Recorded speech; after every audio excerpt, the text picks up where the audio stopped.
All right, and we are back with the first episode of the RUCKCast in 2023. And with me, again, following up with last year's episodes, is Jim Palmer. So, Jim, Happy New Year. Happy 2023. I get to say it for once. And not like I haven't just been talking to you. And so I figured one of the things we didn't do last year was, because the show is in a bit of in flux, we didn't have a good regular cadence. And we're trying New Year's resolutions to try and get this on a regular. So we scheduled one for today, and by gosh, we're going to record it. So how are you? How was your holiday? Doing good. Had a good holiday. We got. I'm in the Denver metro area, and we got some snow, and in fact, it's still hanging around from Christmas time. So this is sort of an odd experience for us. Normally, the snow melts and goes away, but no, it was a good time, and ready to see what 2023 brings us. Nice. You got anything good for Christmas? Santa bring anything good? Well, the wife and I we got new laptops actually. I needed one more for me and not just for work, and so I decided I was going to take the plunge and split my and actually have a personal laptop versus a work laptop. And I've now introduced my wife to the world of MacBook Airs. And so she is now going to go kicking and screaming from her Windows 7 laptop that weighs about 15 pounds to a MacBook Air. And as soon as she pulls it out of the box, 3 weeks after Christmas, maybe I'll get her working on it. Nice. How about you? How was your Christmas? The kids were sick, but it happens. But they had a good one. They always do. And speaking of laptops, it was a good Christmas for my sons. They finally got themselves a gaming laptop because of course they don't do as much on the gaming with school anymore. Because part of it was because they didn't have a good laptop. So now they've got a good gaming laptop and they can get back into eSports, which I think is a good segue, and that wasn't at all scripted. I think it's a good segue for a good topic, and there's a couple reasons for that. One, I know esports is a hot item in IT, in networking, especially in Wi-Fi, and we can beat that up for a little bit. But also because I believe CES is either going on or is about to go on, and we're starting to see some releases. And I think you mentioned it on one of the Slacks or Twitter that somebody had posted pictures of a new Wi-Fi 7. Yes, it's coming. Gaming Wi-Fi router. So what do we need to know about esports and Wi-Fi? Well, I'm actually kind of curious about something because you said that that your son got and we're going to use a lot of air quotes in this episode. So, and we're not recording video. So if you're listening, a lot of this stuff we're going to use a lot of air quotes today for this episode. And so I'm kind of curious because you said that your son got a quote unquote gaming laptop, and I'm kind of curious before we get into the esports and kind of defining that. I want to know how you define what a gaming laptop is as opposed to, say, the MacBook Pro or the MacBook Airs, or, I mean, what makes a gaming laptop a gaming laptop? Oh, it depends. No, but no, in all seriousness, for me, it was in the marketing title. It said gaming laptop. I got him a Dell Alienware, not sponsored at all by them, although Ruckus does partner with Dell, so that's fine. But so he wanted a gaming laptop, so they wanted the better specs. Honestly, to me, and I joked with them when they were setting it up, it's got the RGB keyboard, so they've got all the lights and stuff. And the first, I was gonna say, if you led with colors, I was gonna like fly out to your house and smack you. But I didn't buy it specifically for that. Like, I knew Alienware was known for gaming laptops, and I wanted something that was at least allegedly purpose built for that, with like the GPU and the RAM and the processor for it. But Alienware, and I think a lot of the other gaming laptops from other vendors, they throw in the LEDs, right? They got to give you the color changing keyboards and stuff. And I get it, if you're gaming in the dark, because apparently no gamer likes to be seen in the daylight. You can program the keyboards to like have certain buttons light certain ways. So instead of having to see that you're hitting the O or the P, that you've turned into like strafe and duck. You can color them different colors. And my kids were like that was the first thing they wanted to play with was They downloaded one game, and then they mucked around with the color scheme. And I joked with my wife that we could have just bought them any old laptop that had color changing capabilities, and they would have been fine. But so gaming laptop, I guess for me is just I think the GPU is a big deal. I'll admit I'm not the brightest bulb when it comes to gaming stuff anymore. To me, I never got into computer game. Other than like Solitaire or Minesweeper, because I can't stand the idea of like the gaming on the keyboard. I don't get it. Like I remember, I feel like it was ColecoVision or something like way back when they would, and my neighbor had it. I didn't, but they used to have like a funky controller, and every game came with like these plastic overlays, so that it would tell you which buttons would do what things in what games. And I feel like I need that for any time I'd be doing a game on a keyboard. Because it's not just the up arrows and enter, it's like spacebar does something else, and like all of your different so anybody that's gaming on an esports game team or anything that does it with a laptop, I have no idea how they do it. I really don't. It's way beyond my comprehension. If I'm going to game, and I barely game at that, it's either on the iPhone because it's touch controls, or it's like a Nintendo Switch or something like that. Give me joysticks. I need the thumb buttons and all that. So look, I'm still using the Atari 2600 single joystick with a red button. Hey man, if it's not broken, don't fix it, right?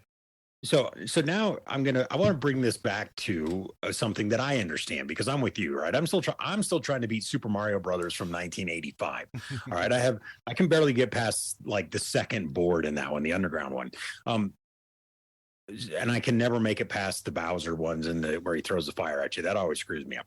But I have a question, because your Alienware, which I know is is a custom built. I have some friends that are like, oh, I game, so I need an Alienware. What is the network interface on these? I mean, because I know it's probably got a wired port, maybe, it does, and it's got Wi-Fi. So I'm curious, what is the specs of the Wi-Fi and of the wired port on this laptop? Honestly, and I'm probably going to anger a lot of our listeners, I didn't really care about either spec because it wasn't mine. But it's I believe, and I'd have to pull up the spec sheet, but I believe it's a Wi-Fi 6 chip. Makes total sense. And just a gig NIC. It wasn't even multi-gig or anything like that. So that sounds about right. And I'm going to tell you why, because so now it's my turn to talk. Sure. Esports is really, really big. In pretty much all kinds of realms. There's professional leagues, there's semi-professional leagues, there's clubs that do esports, and esports is electronic sports. So you think about, when I was a kid, when I was growing up, you had baseball, you had football, you had basketball, you had tennis. You had track and field for all the guys who were really bad at everything else and still wanted to letter. And so they do, track and field, or they do, the sports was very limited. And the problem was, if you weren't athletically inclined, but you were more of the, hey, I want to sit in the computer lab and learn how to do Lotus 1, 2, 3 like I did. There was no other type of extracurricular sort of organized sporting type of thing that fell into the realm that I really enjoyed. And so esports is just electronic sports. And the big thing that, is the multiplayer online gaming. It's got some acronym that I don't know. MMORPG or MMORPG. Yeah. Yeah. Role play, multiplayer MPR. Massive multiplayer online role playing game. Oh, yeah. Yeah. And so, our company actually sponsors a professional esports team in I think it's League of Legends. I don't know. But anyway, the bigger part of this that I think a lot of people don't really understand or don't know about is what you were referring to or alluding to with your kids, and the fact that they do it through school. And so with the E-rate season coming up on us, and for those of you who don't know, E-rate deals with education and special financing and government grants and what you can buy and what you can't buy. E-rate is I think we're in the middle of E-rate season right now, and esports is a very, very big topic when it comes to the K through 12 and even higher ed type of scenarios. And the question that people have is, how do I build my network, or how do I accommodate my network, so that I can support my esports? It's simple when you say, I want to start I'm going to sponsor a baseball team at my local high school. Everybody knows what you need for that. Well, you need a baseball field, and then you need, this is all stuff that's very ingrained into American society. You go overseas, you're talking about rugby or cricket or some other type of thing. When you start talking about regular sports, you have very clear delineated, this is the type of field that I need. This is the equipment that I need. This is what I need in order to do that.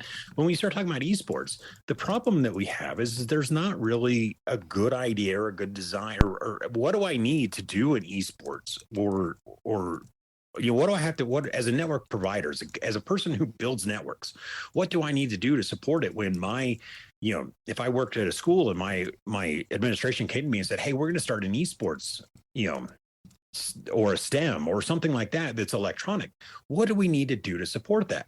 And I had to laugh when I asked you the question about the NIC, because I already knew the answer, right? Mm-hmm. Only the very, very high end Alienware, because I did all this research for a section that I wrote for a guide that we're going to be publishing, that Ruckus is going to publish. Here's a plug for the K-12 best practice design guide that we're hoping to publish later this month, January 2023. We wrote this whole section about it, and I learned that only the very, very high end desktops, Alienware desktops, the big giant things, only the high end ones, like the top one or two, have a NIC that's 2.5 gigabits per second. Everything else is 1 gig wired NIC, and then a Wi-Fi 6 chip. And so, that's what I know. Everything, and then it goes down from there when you start talking about consoles, and and you get into the handheld consoles and stuff like that. And so, I knew the answer to the question, but I wanted to see, because for me, and for I think a lot of the listeners of this podcast, networking, is where we live. GPUs and processors, and I mean, that's all for somebody else to worry about. What we worry about here is, how do I build my network to support esports and STEM? And I have some figures here, where they expect the global esports market valuation to be about $11 billion by 2031. That's crazy. And 20% of middle and high schools in America have an esports program. And 70% of all surveyed schools have an interest in esports. And it's to the point now where the National Association of Collegiate Esports, started with 6 member schools a couple of years ago. They're now to 170 schools. And now you have, scholarships. There are schools, there are colleges and universities that give out. And so as soon as you start saying, hey, I can get a scholarship to go to a university to play esports, all of a sudden that high school, things start to tick. It's like, oh, we got to. It's the funny thing, right? Like when you and I were growing up and we were playing video games, I'm sure your parents told you the same things that mine did. Like, you're never going to go anywhere. You're never going to do anything by playing those games, unless maybe you became a developer. And now we actually can. I mean, I said my 2 oldest boys, they were doing esports, and it's not just desktop games and laptop games, right? They've got their high school is one of the ones on Staten Island that actually has, I think it might be the only one, or was, that had like a dedicated esports lab, which I'm sure they probably use for some other computer related stuff too.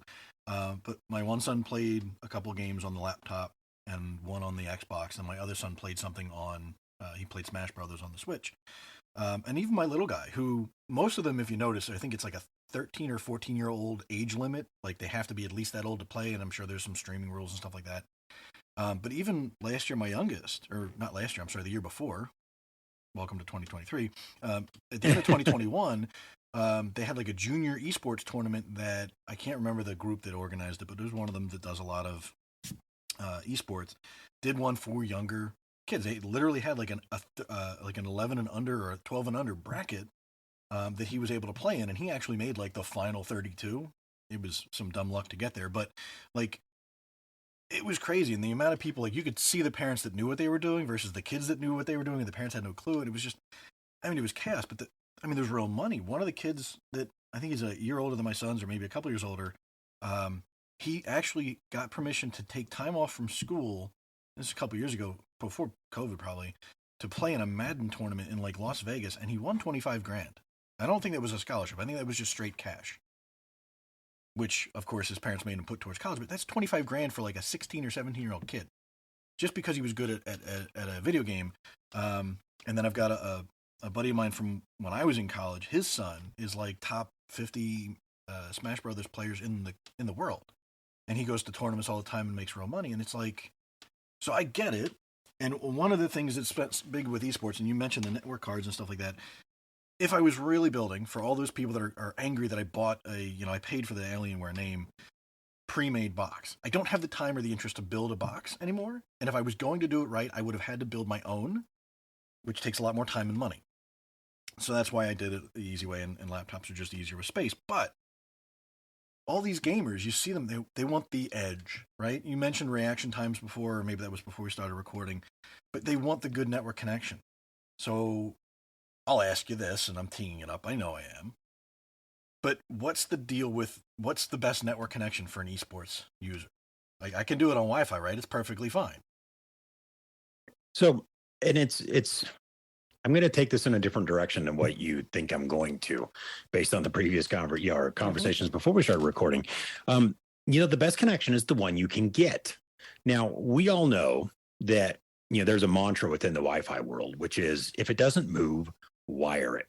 Now, but that brings us to your point about your son's laptop, right? For him, he doesn't want to just game at home or just game at school.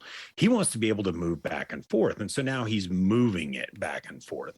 And while we know that, the best option is always to wire it, sometimes the only option is to go wireless.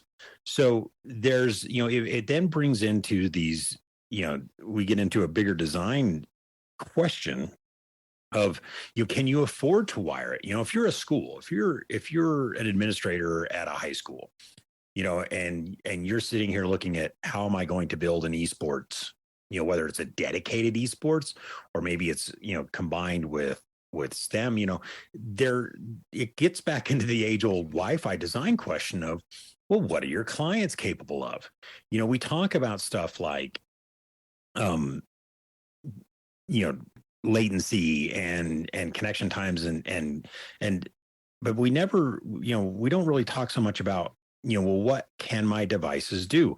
There are some esports clubs that they do gaming on Nintendo Switches. And Nintendo Switches, while they have the capability, if you put them into a dock, to do a wired NIC, it's still only 1 gigabit per second. The PlayStation 5 and whatever the Xbox, I forget what the latest Xbox name is. It's Series S and Series X. It's very confusing. Yeah, but even those, and I went and looked these up, even those only do 1 gigabit per second. And so one of the conversations that we were having this morning on a different Slack was, well, what is the requirement? What do these games, different games are going to have different requirements. So then you come down to, if I need more than 1 gigabit per second per device, well, I can't do that on a wired NIC because they don't come with it, And so I personally believe, and this is just a theory because I haven't been, and no one can tell me what the numbers are. I believe that, from a throughput perspective, you don't need more than a couple hundred megabits per second, even that, because the problem is if you have these arenas and you have multiple people playing and they all need 200 megabits per second, well, those aggregate up pretty quick. And so by the time you get to the uplink of your switch, and in this guide I wrote, I talk about some of these ideas and these concepts about, it's like, oh, well, if I need 200 megabits per second per device, and so I wire it because that's, wired is always going to be better. Look, It's just, we do Wi-Fi. We know that Wi-Fi is the last thing you want to use when you want something that's stable and reliable, which is what these gamers want. You want to wire it. But if you don't have the money to wire it, or, you end up with, you're saying, hey, I need 2.5 gigabits per second per device on my wired NIC because I'm buying the high-end Alienware, desktop, device. well, all of a sudden you start talking about, well, what's my uplink? So if I have 10 devices in a room at 2.5 gig and I want to be able to support that on the uplink, now I'm talking about 25 gigabits per second, from my switch in the room, which you probably want to do. And you want to get off of the copper, you want to get onto fiber because that's going to give you your distance, and reduce the number of hops that you have to take, because now you can direct wire from a switch in a room out, directly to your firewall or something like that. But the problem is now you need 25 gigabits per second upstream, and then you need 25 gigabits per second on your ISP. And so when you go to your school administrators and you say, hey, it's cool that we can run the entire, district on 10 gigabits per second or 5 gigabits per second, but this one room needs 25 gigabits per second dedicated just to them, they're going to laugh at you. And so the best connection is the one you can get. And so, I was having a conversation with one of our heads of, and I guess I'll name drop here. His name is Rich Nedwich. I was having a conversation with him at EDUCAUSE last year. And it was this conversation that really kind of spurred me into esports. Was he said, look, I understand that the best practice is to wire. He goes, but there's so many different schools and there's so many different customers and there's so many different people where they can't afford to buy an ICX 7550, which is what I suggested. I was like, you need to put an ICX 7550 48 ZP, which is a really, really beefy switch. I was like in the room with them. And he's like, that's a $12,000 switch. Yeah. And I said, well, yeah. I said, and that's before you start talking about optics and you start talking about everything else to support that. And I said, but if you want to do it right, I said, that's how you do it. And he said, some of these institutions, he goes, they only have an entire budget of $40,000. And he goes, and that's to do everything. And he goes, so they can't dedicate 25 to 30% of their entire budget to a single switch that's going to sit in the room. And he goes, we need to come up with a better way. And so I said, you know what? I said, that's a topic. That's something I can get behind because I like the idea of using my knowledge to help people out. And so that's when I said, you know what? I'm going to write this guide.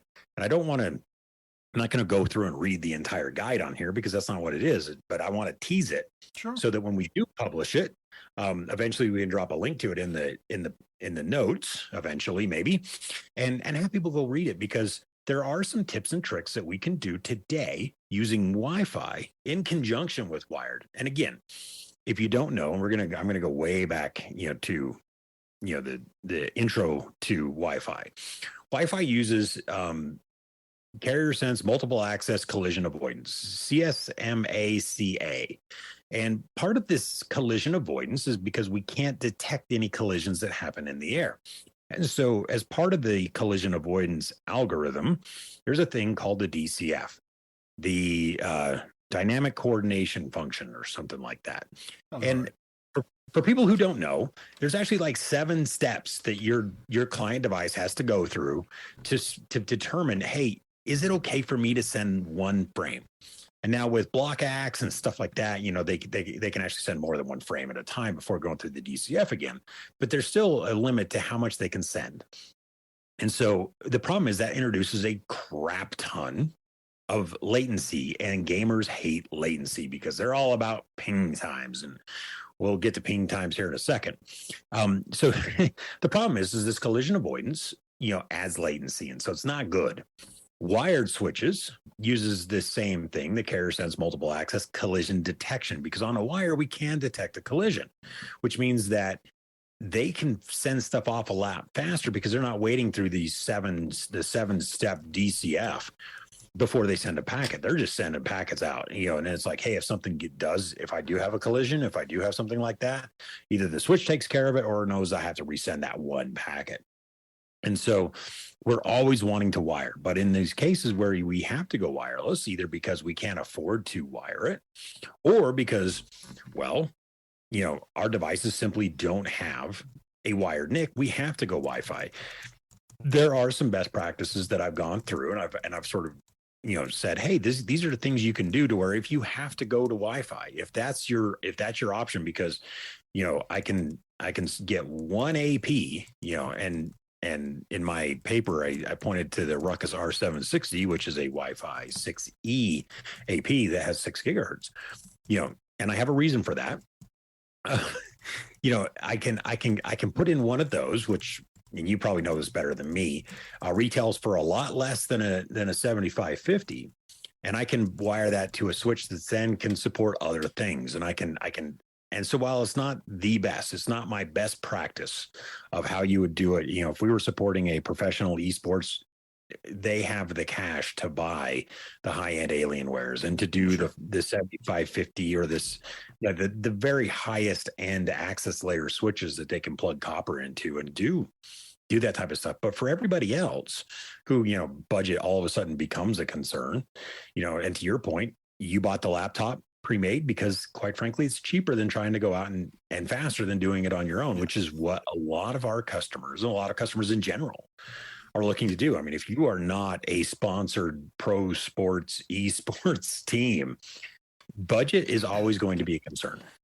I mean, I think even for them, it's a concern, right? But you mentioned performance and things like that, and it kind of reminds me about like the wired versus wireless comment, right? So my kids have always had the consoles, and I'm used to never having any connection to the internet whatsoever. But I remember back when they had like, it was a PS2 or no, it's PS3 probably. And I remember like it was in a horrible spot of the house. I had older, not Ruckus gear. I mean, this is going back probably 8 or 9 years ago. And it was like the worst. It was literally like the first point of the house from the Wi-Fi. And a horrible connection, and I couldn't download games fast or couldn't download games at all. And I used to get them to complain about it. And I'm like, well, it needs to be wired. And I think, and I apologize if I misspeak, but I think that one even had wireless, and everybody was like, oh, great, it had wireless. But it was like, I think it was a 2.4 only chip, or it was like an older, like it wasn't 6. It wasn't like, it was for what it was for the high-end air quotes again, machine that it was, it didn't have the greatest network capabilities. And I'm going to segue here to the ping thing, right? So I remember like anytime they were playing like Fortnite or one of those games online, they would like, they'd always get the errors like, oh, the server connection's not great or whatever. And it's always based on ping time. And I like ping as a measurement as a network engineer because I know that I've got a path from where I am to where I'm trying to hit, or I don't. And if I don't, then I can do trace route and figure out like, where am I breaking? That's all I use it for. I'm not using ping as how good is my network, because I could do ping all the time, and some of my pings will go in like a millisecond, and some of them might take 200. My connection is wired and hasn't changed. So it's kind of funny that they use that as they need the fastest ping times. When go ahead. The thing to understand though is, and you kind of misspoke a little bit, so I'm going to go back and clarify this.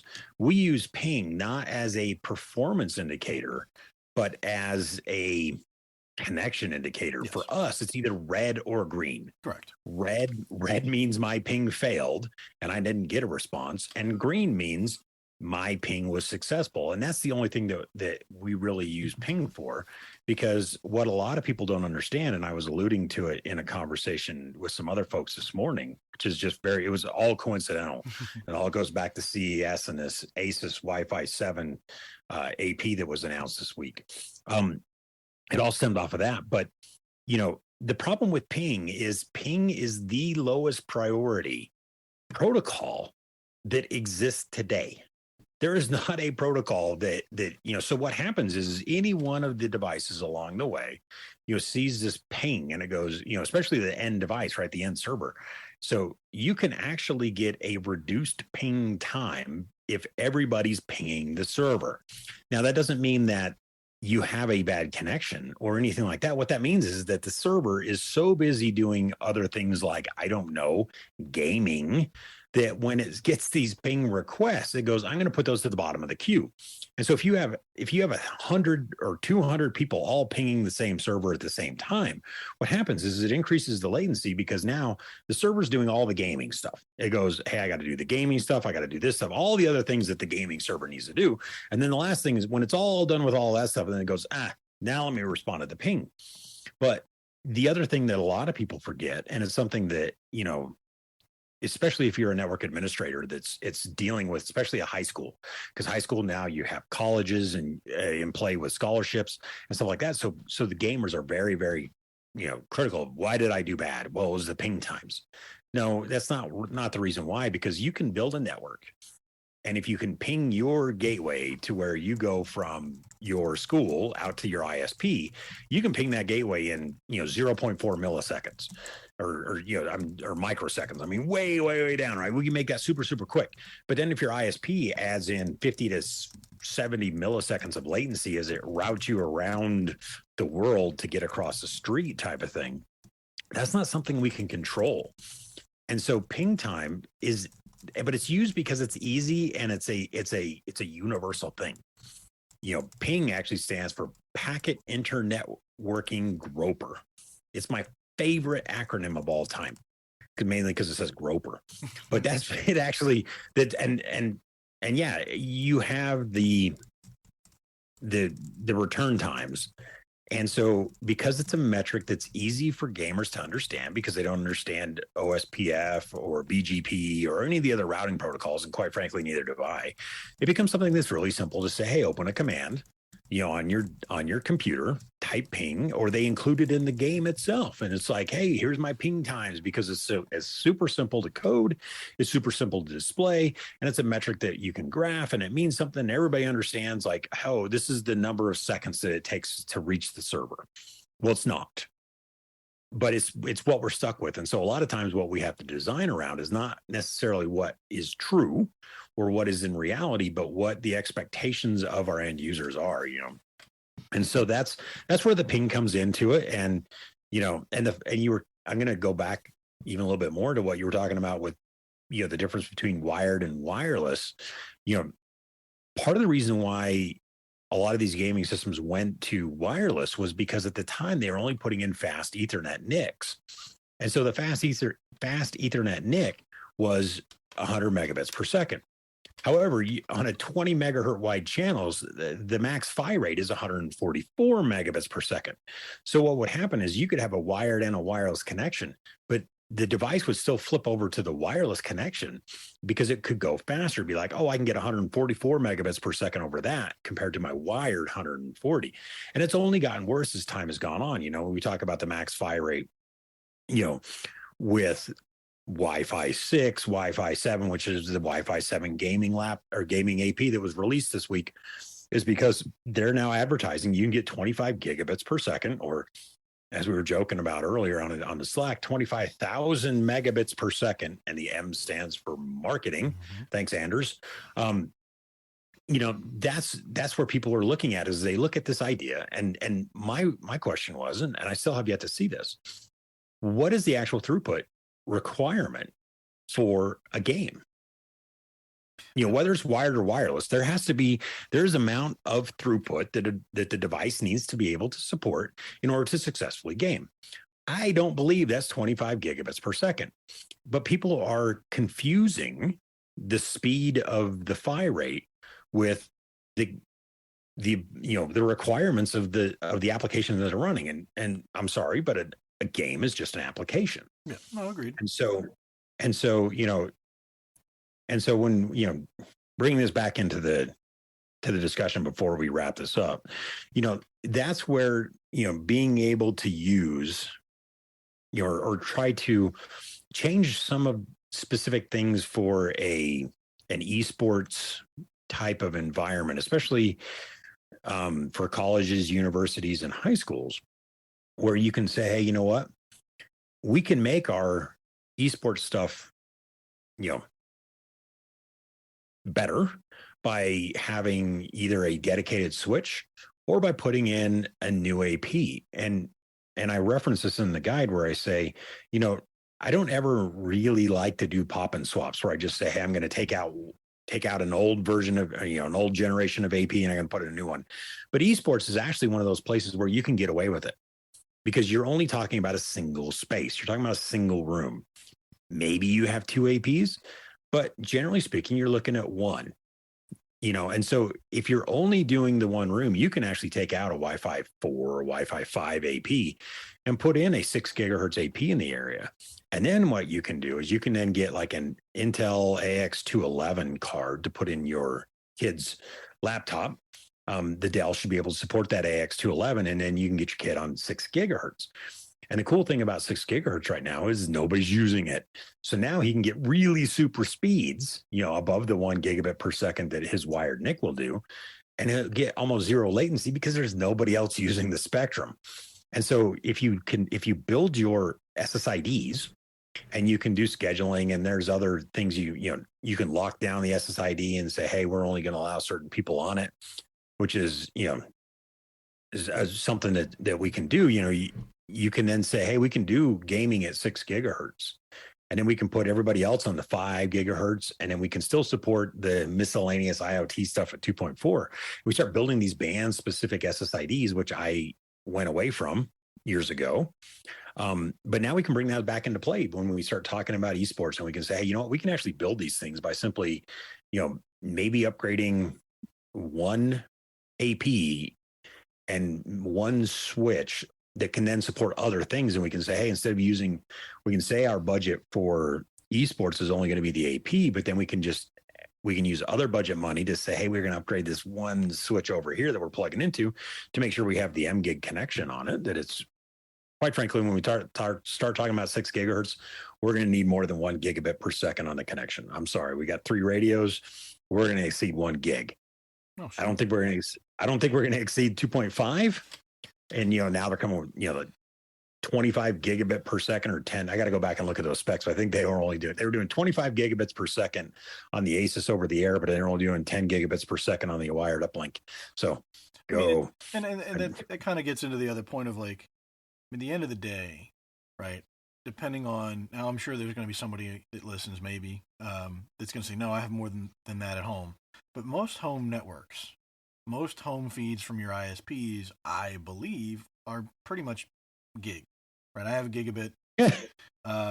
So really and truly, like at that point, like if you're doing LAN gaming, which I never did, but I know is a big thing for some people, and so maybe for those esports rooms where it is like 5 kids playing on 5 different machines, and the LAN is important, then that 25 gig or 10 gig is great. But unless you're dealing with, you're going up to the cloud or the internet or whatever, and you have a 10 gig link, at some point you have that bottleneck, which I'm throwing it out there. We don't have to go down that tangent, but it's one of those things where everybody's like, I've got 25 gig or I've got 10 gig, but it's like, well, okay, but where's your weakest link? Is it your NIC on your laptop, to your point with the Wi-Fi card? At some point there is a bottleneck on that machine. And everybody wants the hottest, the latest, the fastest, the greatest. And I think that's one of the funniest things about esports and in general. You see all these, it's like the keeping up with the Joneses. They have to have that Wi-Fi 7. And as soon as somebody brings Wi-Fi 8 out next year, because why not? Somebody has to have it because they have to be the first one on the block, even though there's no client support, there's no drivers for it, and it probably works as good or worse than the Wi-Fi 7 that just came out the other day. Like, it's kind of funny to me. And to sort of take it back a little bit, I'm going to go back a couple of years, totally unrelated to anything we talked about. But I'm going to go back to somebody, we're going to name drop a lot today, right? So Chris Avance was talking to me when I worked at a former job about like Wi-Fi speeds, and we were talking about M-Gig and fast throughput, and I think at this point Wi-Fi 6 wasn't even out yet. So we don't need to give people gigabit or M-Gig link speeds on Wi-Fi or anything else really.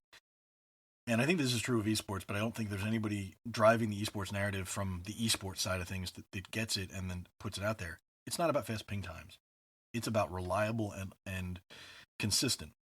And to your point about no published throughput, no published, like, I'm sure the difference, I mean, I remember looking at the back at computer games, and they always said, like, you need like a, I'm going to date myself, like you needed a 486, X2, whatever, with like a gig of RAM and, whatever. There's nothing that says like you need a gig link. There's nothing, I don't think anyways, I haven't looked and I don't care to.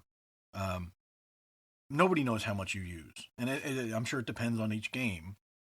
But I think at the end of the day, to your point, if you're able to give, whether it's on wired or wireless, you're able to guarantee, and this is the trick with wireless, right? Guaranteed doesn't necessarily exist as easily. But a consistent experience, 200 meg up and down, let's say is an arbitrary number, then it doesn't really matter, because as long as you're getting what you expect, 200 meg should be plenty, right? I mean, you can do a Netflix, 4K stream at significantly less than 200 meg, I believe. Yes. So but the key, and where you see like the stuttering and the buffering and the jitter and the crappy picture, is when that 200 meg or the 20 meg isn't consistently 20 meg. And I think that's as important as anything. And that goes into your point about the 6 gigahertz, which is, I mean, it's just becoming a thing now with 6E and 7, which is on the horizon. And I'm willing to bet most of these esports teams and schools and stuff don't have that gear yet, because quite frankly, not many people have that gear yet. But it's an opportunity where you can, to your point, get them out of the 5 gigahertz, which is now starting to look more like 2.4, and give them a bit of a more consistent thing, more consistent experience. But, I'm quite sure if you go to a League of Legends or one of these big, and I mean, I've seen them. I mean, they've sold out like major arenas. I've seen them at like Caesar's Palace in Las Vegas, where they've got like, and I still don't get this, you got like 10,000 people paying to sit there and watch a big screen with other people playing. I don't get it. But obviously it's a thing. Those are going to be wired. Like every day, twice on Sundays, they're going to be wired, because, I mean, you're talking about hundreds of thousands of dollars on the line, and you just, and it's not even necessarily that you want to give the gamers the best connection. I think a lot of that goes into, if I'm some putz and I walk into that arena with a small pocket jammer, I could screw up Wi-Fi. That's why you look at them and like all these. I crack up when I was buying the laptop. They were like, "Hey, buy this gaming wireless mouse." No, like you look at the pro gamers, the big ones. It's all wired. Every bit of their accessories, anything that wired, is always faster when it comes to stuff like that. Maybe it's. But here's the thing, right? And I know we're way over time right now, but it's not faster. It really isn't, if you look at it, because I did the research, and a packet or a frame, or well, no packet, because we're on the wire now. A packet traversing a Cat 6 cable, Cat 6, Cat 6A, versus a fiber optic cable, at least a traditional fiber optic cable where you're shooting down the glass itself, actually travel at 2/3 the speed of light. Whereas a wireless packet travels almost at the speed of light. So a wireless packet is actually faster meter, if you compare meter to meter. A wireless packet is actually a 1/3 faster, 33% faster than anything that's wired. But to your point, it's not about the speed, it's about the reliability.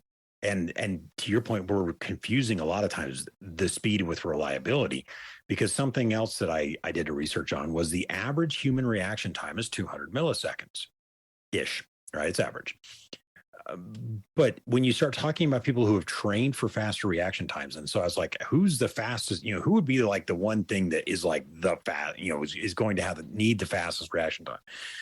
F1 drivers, Formula One drivers, right? I watched a show, it's really, really fascinating about F1. It's on Netflix. I won't plug it any more than that. But they actually show these guys practicing, before every single race, their reaction times of, hey, a light turns on and I'm going to push the light. I mean, they have these things, these rigs basically built for these drivers. And these Formula One drivers have the reaction time down to 100 milliseconds, if not even less than that. Some of them, like the fastest recorded, I think, was when I did my research, was like 75 milliseconds. Was I see a light and I can turn that light, I can hit that light and turn it off in 75 milliseconds. And so, there's a difference between speed, which gamers could improve their reaction time and, could shave 100 milliseconds off of their reaction time, and they can do that a lot more reliably than they can trying to count on their ISP delivering them to a game that they're playing on the cloud. You can versus being over the air. The reason why we don't use over the air has nothing to do with speed, because like I said, meter per meter, wireless is faster. The problem is wireless is also, because of the latency and the reliability problem that you have, that's why we don't use wireless. But like I was talking with Rich at EDUCAUSE, the problem is not everybody can go wired, and so that's where we get this focus of, hey, you need this high-end wireless, because how many people have wired networks to their house, into every room of their house, where they can wire their gaming devices? I know in the case of my brother and his nephew, they actually moved his home office upstairs and away from where it was, and the house was built to have a dedicated home office, and he moved his son down into that office so he could wire in his gaming laptop or his gaming rig, because he couldn't use Wi-Fi because that was way too slow. Well, the numbers tell me the Wi-Fi is faster, but it's not as reliable. And so he's all about the ping times. And so we're measuring ping times. And so it's one of those things where, as a network administrator, you have to understand that that's what the key performance indicator, the KPI for your esports is going to be ping. And you have to figure out, how do you massage that message and get to something where you can say, hey, yes, I would love to do it, but my budget says we're going to put in one single AP, because that's, I can save 80% of, over doing a hardwired switch and then having to do everything else. We can put that in there. And the new APs, quite frankly, there was a presentation at WLPC a couple of years ago about this. New APs are just faster because they have better chips. And it's not the Wi-Fi chip, it's the processor chip. You were talking about bringing it back to the very beginning. What defines a gaming laptop is the processors, the GPUs, things like that. Not necessarily the keyboard colors, but new APs will have better processors. Gaming laptops have better processors. So for everybody who's listening and saying, do I go to a Wi-Fi 6E, even though all of my devices are Wi-Fi, or only 5 gigahertz and they don't support 6 gigahertz, you go to 6E because those chips are faster. They have the faster processors and they're better at getting you onto the wire. And so that's why you do it, even if you're not using a 6 gigahertz radio. And I know I referenced the AX211, which is a little NIC that you can install it's an internal NIC that you install into a laptop, or I guess you can do it on a desktop too if you wanted.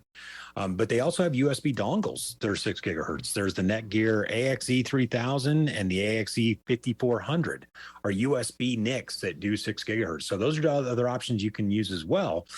For everybody who's saying, I've been required to do esports room, I've been, and quite frankly, if we're being honest, instead of a baseball field or a football field or a basketball court, what these schools are doing is taking a random room in their school and saying, this is now going to be my playing field. How do I prepare my playing field?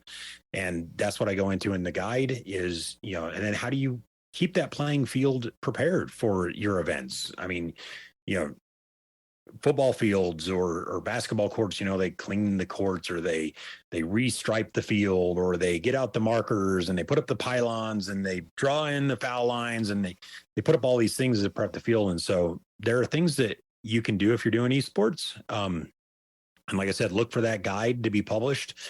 Hopefully in the next month. We're shooting for the end of the month before we get to WLPC, but there are ways that you can do esports in K-12 and not necessarily break the bank. Nice. I think we've probably beaten up the subject enough for the day. I know we've got some and we run out of time. Well, that's true. We went a little longer than I was planning on, but it was a good, productive conversation. And I know we can probably have some follow-up conversations. I know we've got some internal folks that have done a lot more on the esports than I have. From an actual deployment perspective, and we could have a sort of a roundtable at that point if we see the interest in the episode potentially. And I think actually you might have had some conversations about that, but we'll table that for another day. I think it's an interesting topic, and to your point, to kind of bring it home with a bow on it, given what they're expecting, that the valuation of that particular area of networking and IT and support and everything that rolls into it. That's a big number, I'm granted that's 8 years away. 2031, I think, was the projection for, but it's not going away.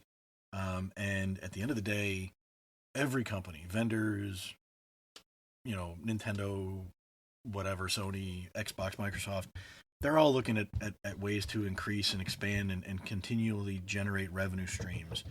And if esports is getting that popular, they're all going to continue to throw, resources into it to continue to grow it, to get it to be that multi-billion-dollar, cash cow, if you will.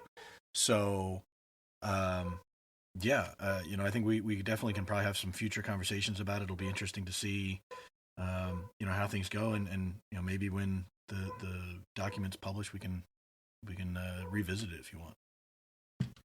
Yeah. And with the dog barking, I think that brings us to the end of this episode. The dog's great. telling us it's time to go. I didn't even have to hit the sounder to do it. So yeah, we'll call that a wrap. I'm going to hit the music, and we will catch everybody on the next one. Thanks, Jim. Thanks, John. We'll talk later.